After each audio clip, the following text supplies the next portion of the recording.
Aí, galera, bom dia, boa tarde, boa noite, a depender da hora que vocês estejam acompanhando esse nosso canal.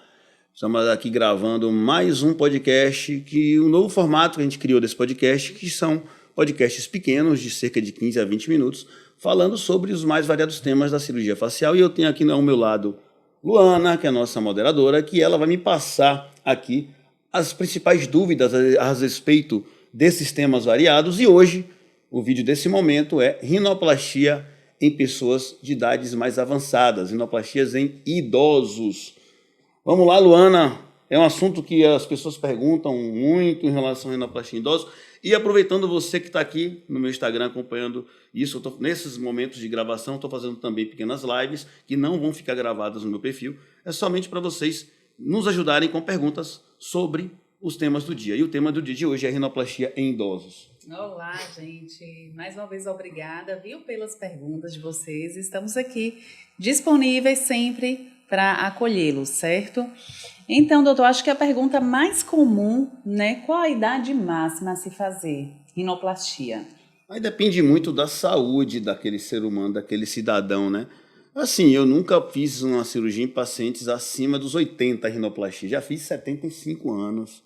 Mas se o cara tiver com 80 anos, com a saúde lá em cima, bem pra caramba, né? O cara faz esporte, que se alimenta bem, que é saudável, dá para operar sim, tranquilamente. Porque trata-se de uma cirurgia de baixo risco, né?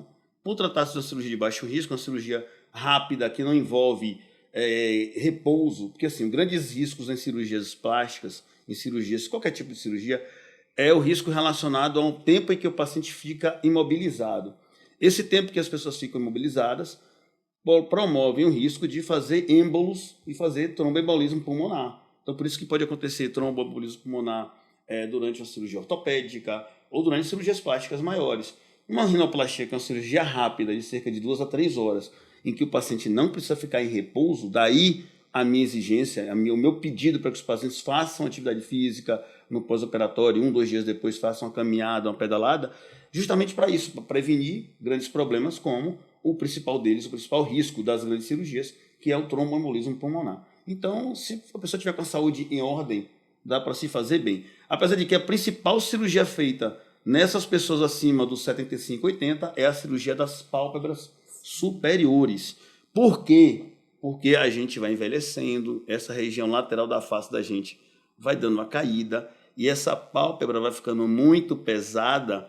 E isso atrapalha, às vezes, na visão. Então, você tem que fazer força para abrir os olhos. Eu já estou quase precisando, já. Quer dizer, já estou precisando. Então, você interfere no seu campo visual. E aí, realmente, tem que tirar o excesso de pálpebra. Tá? Mas a rinoplastia pode ser feita também em idades bem avançadas, desde que a pessoa tenha saúde para isso. E em função disso, quais os exames que você costuma pedir antes Os da exames cirurgia? são os mesmos para todas as pessoas, né? Não tem uma associação com questão de idade. A gente sempre pede um hemograma completo. Esse assunto já foi discutido aqui no podcast anterior, em que a gente conversou. Foi um podcast ou foi no bate-papo que a gente conversou com a doutora Ruth? Eu acho que foi numa live. Depois a gente vai chamar para o podcast para falar sobre isso, que foi numa live. Então, falou sobre a questão da necessidade de exames para esse tipo de cirurgia. São pouquíssimos exames, basicamente um eletrocardiograma, que é um exame básico do coração, um hemograma, em idosos também, acho que bom, em idosos é bom a gente ver uma glicemia, e um coagulograma, mas nada. Estando com saúde, não precisa de muita coisa, não. O cuidado deve ser redobrado em função da idade? Ou você orienta o pós-operatório da mesma forma que orienta? Os mesmos cuidados, não muda nada. A gente sempre orienta os pacientes da mesma forma, né? O grande lance é não ficar no repouso absoluto, não ficar em cima de uma cama. Então tem que se movimentar mesmo como parte da terapêutica pós-operatória, tem que se movimentar. É basicamente isso. A gente percebe, doutor, nos nossos pacientes aqui, que a pele interfere, né, muitas vezes para um determinado resultado. Quando o paciente ele se encontra nessa terceira idade, você orienta um cuidado mais específico para a pele antes da rinoplastia ou é muito relativo? Muito relativo. Muitos idosos, na idade bem mais avançada, têm a pele muito ressecada. Então a gente pede para se hidratar mais, para hidratar mais a pele. mas também não tem grandes diferenças, não. A cicatrização é muito tranquila, tanto em paciente idoso quanto em paciente mais jovem. Não vejo assim grandes diferenças, não. E hoje em dia, quando a gente fala em anestesia geral, principalmente no momento pandêmico, né, que vivenciamos com mais intensidade, né, agora está melhorando. O que é que você percebe diante desses pacientes? Você percebe medo, insegurança? De fato, é a anestesia mais segura para a rinoplastia? Sim, hoje em dia a anestesia geral é muito segura. Mas a gente tem que entender que com a Covid houve um pavor da palavra entubar, né? Porque se pensa que entubar, não, entubou vai morrer. E na cirurgia eletiva, na cirurgia que é marcada, agendada em pessoas saudáveis, não é bem assim. A intubação da anestesia geral é uma intubação em uma pessoa que tem um pulmão limpo, um pulmão saudável, e não uma pessoa que está com pneumonia e que você, na Covid, intubava para salvar uma vida, para tentar salvar uma vida.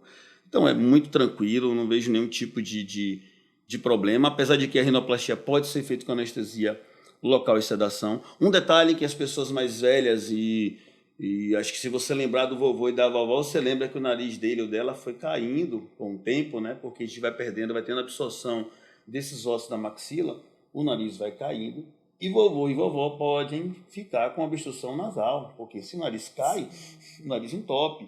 E na rinoplastia, a gente levantando esse nariz, a gente pode dar, inclusive, uma melhor qualidade de vida na função respiratória do vovô e da vovó. Então, além da questão estética, levantar um nariz caído, você melhora até a função respiratória dessas pessoas de maior idade, de mais idade, né? Porque exatamente isso acontece com o evoluir da idade, com o envelhecimento. Esse osso ao redor do nariz vai absorvendo, vai se abrindo, né? Se você olhar, lembrar de uma caveira, você lembra que tem os dentes e tem os dois buraquinhos aqui na caveira, né? Então aquele ossinho da caveira ele vai fazendo isso, ó.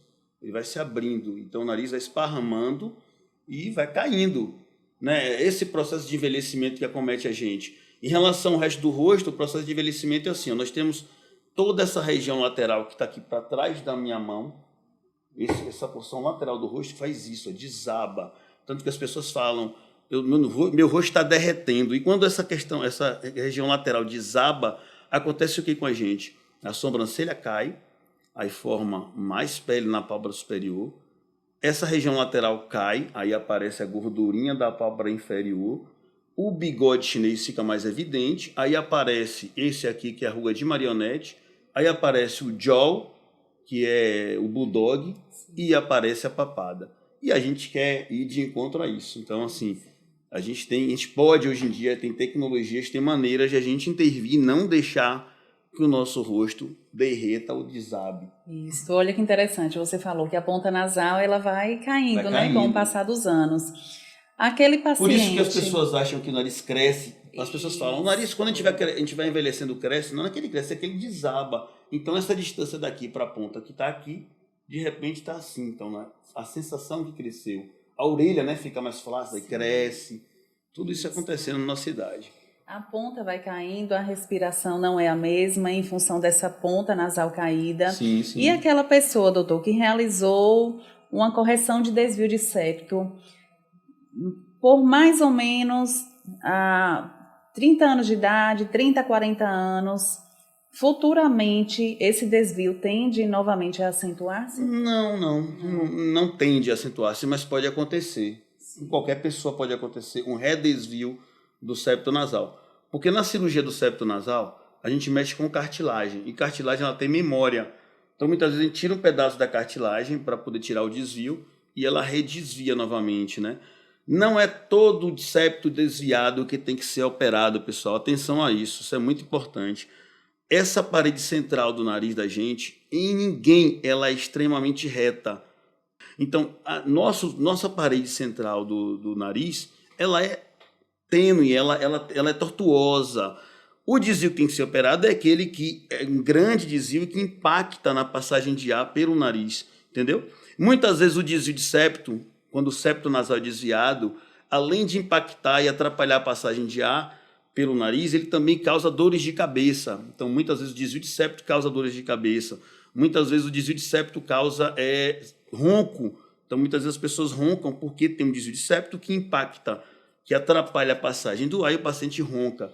Então, esses são desvios que merecem ser operados, aqueles que causam sinusite de repetição, mas não apenas, o paciente tem um desviozinho, tem que operar. Não, é mentira, não é bem desse jeito. Certo. E aquele que não paciente, tem nada a ver com idoso essa conversa, mas... Uma coisa vai puxando a outra. Vai puxando a outra, exatamente. Isso. E aquele paciente idoso que vem com a expectativa de afinar o nariz. É possível você afinar diante da pele, da estrutura dele? Se for uma ponta muito grossa, é possível afinar. Logicamente que a gente não vai querer deixar fininho demais, né? A ponto do idoso ou da idosa, que geralmente eles não querem mesmo isso, eles querem naturalidade, graças a Deus é o que eles querem. Então a idosa não quer nariz de barbizinha, de adolescente, até porque ia ficar uma coisa estranha. Então o que a gente zela bastante é pela naturalidade. Então, homens, a gente tende a deixar o nariz o mais reto possível, sem arrebitar demais. Mulheres, a gente já pode arrebitar mais um pouquinho, a gente já pode dar uma curvinha, né? O estreitamento do nariz, por exemplo, a largura da base do nariz, ela deve ser muito parecida com a largura dos nossos olhos. Então, uma série de medidas que a gente tem que usar a idade, a altura do paciente, por exemplo. Muitas vezes é uma paciente alta ou um paciente alto, que é um nariz pequenininho, não pode, fica estranho. Então, a gente tem que dosar muito essas coisas. A largura do rosto, né? A largura entre as porções zigomáticas do rosto. A gente tem que analisar as outras partes do rosto que contribuem para aquele anestetismo. Então, tudo isso tem que ser avaliado. E essa análise, doutor, você apresenta no momento da consulta, né? Fala um pouquinho para a gente da simulação, que muitos me perguntam. O que eu costumo fazer na consulta não é somente a simulação. A simulação é como se fosse a cereja do bolo. O que a gente costuma fazer é o seguinte: todo paciente chega na clínica, as meninas fazem fotos em várias posições. O paciente passa por um questionário com você, né, com a Luana, que é a nossa psicóloga, só para a gente conhecer um pouquinho mais aquela pessoa, que a gente tem que lidar com pessoas e tem que abordar essa pessoa de uma forma bem personalizada. Daí a pessoa entra na sala. Quando entra, eu já estou com minha foto dos pacientes na tela da minha TV. E aí a gente vai analisando. Primeiro eu ouço o paciente qual é a principal queixa dele e depois eu peço permissão a ele para sugerir outras abordagens, porque muitas vezes tem coisas que têm que ser mudadas que só eu vejo, porque eu sou técnico nisso, né? Tudo bem, o rosto é dele, mas eu sou técnico. Mesmo que ele não queira, eu tenho que sugerir, porque assim, eu sempre falo ao paciente, eu não posso pecar por omissão, eu não posso omitir uma informação dele, eu tenho que dar todas as informações. Então, por exemplo, às vezes a pessoa acha, não, se eu operar o meu nariz eu vou me sentir bem, mas eu posso dizer, não, você pode até se sentir um pouco melhor, mas você vai se sentir bem mesmo sem te operar um nariz e mais o queixo, e mais a orelha e mais a pálpebra. Aí você vai se sentir bem mesmo, né? Então, assim, eu tenho que oferecer as sugestões, as formas de tratamento para esse paciente, para que ele não saia daqui frustrado. Porque se eu não disser isso, depois ele faz, por exemplo, só o nariz, aí eu venho dizer depois, então você deveria também ter feito o queixo. Pô, eu, sendo ele, perguntava, doutor, por que você não me disse antes? Então, eu tenho que falar tudo antes, né? Eu tenho que abordar de uma forma mais completa. Eu costumo comparar sempre com o trabalho de um decorador, de um design de interiores, que chega na casa de alguém, na sala de alguém, eu falo assim, eu gosto dessa mesa. Ela fala, não, beleza, essa mesa fica legal aqui, mas você tem que botar esse lustre, aquele tapete, aquelas poltronas. Ah, não, eu só posso botar a mesa agora. Bote a mesa aqui, beleza. Eu vou ligar pro cara, pô, essa sala tá horrível, só tem uma mesa, mas eu não falei que com uma mesa só não ia ficar legal. Tinha que colocar outras coisas. Então, eu comparo muito bem com esse trabalho de associação das formas, das sombras, das curvas, para que você tenha resultados mais satisfatórios. Excelente. E esse paciente idoso, quando ele realiza a rinoplastia, associada a outro procedimento, a cicatrização, a evolução, é a mesma de um jovem? Nunca consegui diferenciar muito isso, sabe? Eu já operei pessoas de 78, de 79 anos, de 60. A mesma coisa. Pessoas que podem operar o rosto, podem operar o nariz, a pálpebra, a orelha, o queixo, são pessoas saudáveis. A pessoa saudável, ela é saudável com 12 e saudável com 70. Então, as pessoas saudáveis, aquelas que não fumam, que fazem atividade física, pelo menos leve, que não sejam hiper obesas, que não tenham diabetes descontroladas. Então, essas são pessoas saudáveis. Ah, mas eu tenho diabetes, eu posso operar? Estando controlado, pode. Eu tenho pressão alta, estando controlado, pode. Porque existem hoje em dia, graças às drogas novas, à medicina, você pode ter doenças crônicas sob controle. Ah, o paciente tem HIV, pode operar. Estando sob controle, pode. Tem lúpus, pode operar também. E aí vai. Lógico, a gente sempre conversa com aquele paciente que acompanha, né, aqueles pacientes, para poder pedir opinião. Olha que massa aqui. Roberto Costa Silva está no Egito e está seguindo a gente aqui, acompanhando aqui direto do Egito. Excelente viagem aí, Roberto. Tem algumas pessoas com saudade de você também, mandando abraços. Então, tem mais alguma dúvida de cirurgia em pessoas da idade mais avançada? Não. Então, bora ver aqui.